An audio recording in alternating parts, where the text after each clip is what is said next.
我們最近呢，熬夜熬的實在太多了，老嫂們明顯氣血不足，姨媽來都不準時了。所以縱然有萬般不捨，我們到底還是對自家兄弟下手了。我搞了一张40多斤的驴皮，寻思在家做点阿胶糕吃，但没想到上来就是逆風盘。這驴活的時候可能一輩子沒啥愁事兒，那毛髮異常的旺盛，完了還特別不好往下退。我們試了很多工具，最好使的是刮眉刀，但真的太慢了，從天亮刮到天黑，整整12個小時，我們才剛幹完第一步。這活算是到现在為止的史上最難了，就別說史上了，我懷疑我祖上都沒人遭過這個大罪。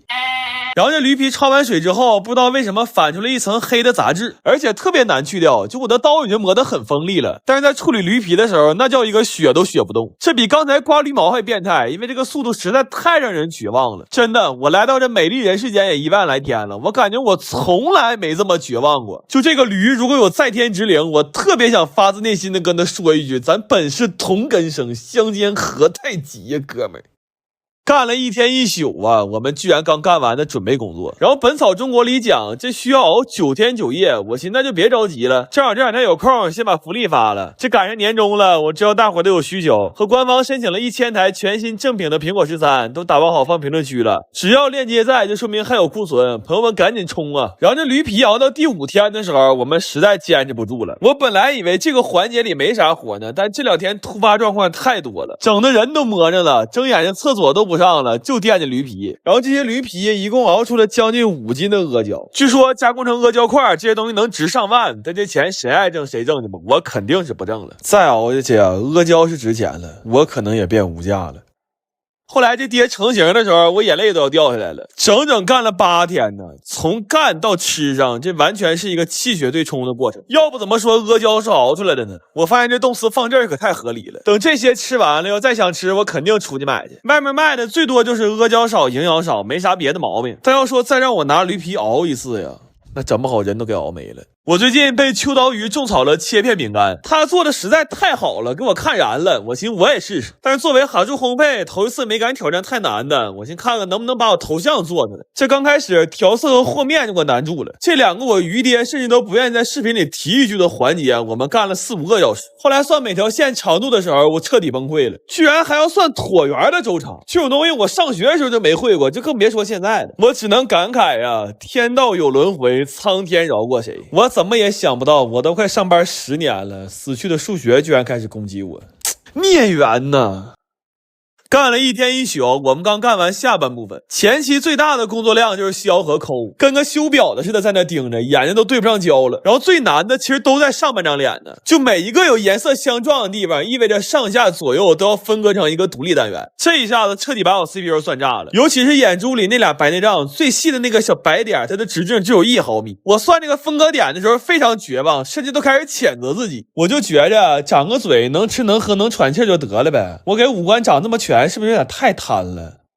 後來我實在太絕望了，我先冷靜冷靜，收拾收拾屋，然後翻出好多閒置，買了也沒怎麼用過，就全部59掛到95分 APP 上了，就當粉絲福利了。平時买卖個閒置物品啥的，這軟件也挺好用。搶購鏈接放評論區了，每天晚上7點都會改一個價，大伙可以拼命手速。然後我們又搭了一天一宿，終於在第2天夜裡的時候把我這張臉封頂。目測這個發際線有點高，但我寻思高就高吧，都幹40多個小時了，有線就不錯了，還要啥自行車呀？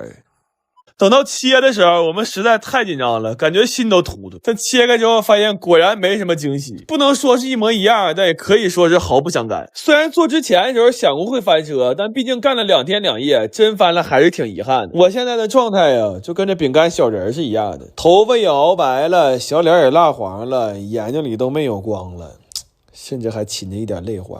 我最近愛上了用鐵鍋炒菜，但是查了一下手打不粘鍋的價格，便宜的不敢買，貴的還不捨得。所以在綜合考慮了一番之後，我買了2塊鐵板，決定自己在家砸一個。然後研究了好多紀錄片，看起來不太難，但是幹上之後發現全是知識盲區。光點火就研究了小半天，好在晚上連線了一個鐵匠，老師操着一口非常標準的山普，給我們梳理了一下目前工具、模具、手法的問題。就他講完之後，我們變得非常有信心，所以連夜又換個地方開始搭爐子。這一天呢，忙活了20個小時，鍋一下沒砸上，光他媽搬就完了。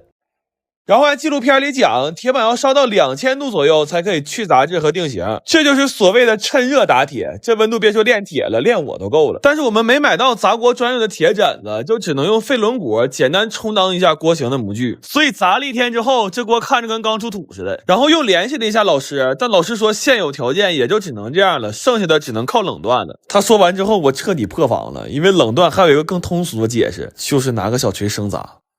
然後砸了一宿之後，簡單拋了個光，這回看着順眼多了。接下來就是著名的36000錘了。完，我們尋思先找個地方蹭個空調，沒想到變成了大型社死現場。認識我們的跟看猴似的，苦苦照相；不認識還以為我們要砸店呢。然後在那乾坐着，實在太尷尬了，就隨手買了幾個冰激凌，結果發現意外的好吃。本來挺 emo 的，吃完馬上來電了，甚至覺得抡大錘都有勁了。然後回砸魚鱗紋的時候，從天亮砸到天黑，砸完感覺胳膊都沒知覺了，但是就是手藝太差了，這紋路不太像魚鱗，都有點像狗啃的。然後連夜開了個鍋，又火速煎了個雞蛋。這個鍋在經歷了將近10萬次的捶打之後，終於不負眾望的變成了一個嘎嘎粘的大粘鍋。我吐了我。後來發現是開鍋的問題，就耐下心来又重新開了一遍，然後沒放油，打了個雞蛋試試。這回它終於變成了一個超級不粘的不粘鍋。忙活了3天3夜，一共沒睡上10個小時。這鍋現在比我命都金貴。然後做了一碗富含鐵離子的茄滷涼面，還買了幾個好吃的冰激凌。這個夏天呢，有這3樣我可太滿足了。那麼至此呢，人生3大苦啊，我們已經有幸體驗到其中2樣了。如果有一天我的 IP 定位变成了江浙一帶，那大伙就消停在家等视頻吧。趁现在还能喘气儿，我一定找機會體驗一下乘船的樂趣。我最近特別想吃烤鴨，但是飯店動輒188一隻，吃一頓就給我兜掏稀碎，所以我高價買了個商業版配方，打算在家實現烤鴨自由。配方上說烤鴨要想好吃，必須得用磚爐。於是我買了2噸建材和3瓶速效回家搭爐子，但是從我搭那天開始就一直在下雨，3天下了8回，根本封不上頂。我估計等這爐子晾乾投產呢，我他媽可能都穿上秋褲了。後來我和鴨子都有點等不及了，就決定路見不平繞道而行。我直接買了個烤鴨爐，然後這配方特意強調了，就一定要把氣兒打勻。如果有條件的話，最好用嘴吹，這樣口感會更佳。我嚴重懷疑這話就是騙同行的，但就在我懷疑這功夫，胖已經給自己吹沒勁了。為了緬懷他和這只鴨子，我們非常認真的對待了每一個步驟。終於在30多個小時的制作過程之後，我們迎來了一只俏黑的狗黑鴨。我操！哎呀我。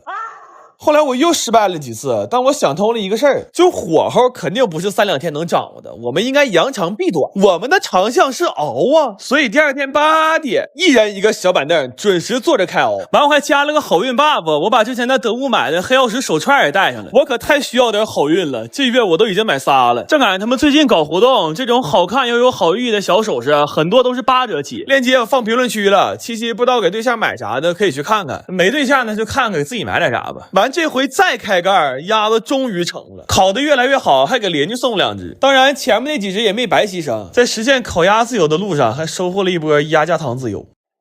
後來這烤鴨出爐了，我1秒也等不了了，火速給它裝盤上車了。這鴨子片的滋滋冒油，真要我命啊！特別是这鴨皮，這蘸板白糖吃可太爽。不過僅有的理智還是讓我們保持住了一點儀式感。一口一餅醬不流嘴，是我們對這只鴨子最後的優雅了。真的，我吃這烤鴨的時候熱淚盈眶的。想想我這幾個月的經歷啊，從美食博主幹成真實博主，甚至還一度幹過戶外博主。我現在終於回到美食序列了，我操！